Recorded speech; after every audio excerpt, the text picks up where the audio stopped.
हाणे ख़बर शामिल कयूं था दड़ो मां सचाई न्यूज़ जे नुमाइंदे सुनील आज़ाद मेमण जी। नाज़रीन, मीरपुर बटोरो तालके में सारियुनि जे अघ में वॾे पैमाने ते लात ऐं कटवतीअ जे ख़िलाफ़ आबादगार रोडनि ते अची विया आहिनि।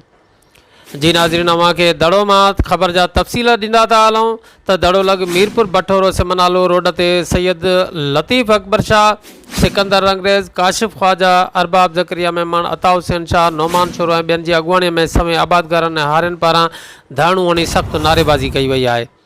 उन मौक़े ते आबादगारनि ॻाल्हाईंदे चयो आहे त कारखानेदारनि पारां हर साल जीअं हिन भेरे बि सारियुनि जो फ़सुलु लहणु शर्त न रुॻो अघनि में वॾे पैमाने ते लात कई आहे, पर मुसिर जे नाले ते फी मण ते 5 खां 8 किलो ताईं गैर क़ानूनी कटवती करे आबादगारनि खे वॾो नुक़सानु ॾिनो पियो वञे।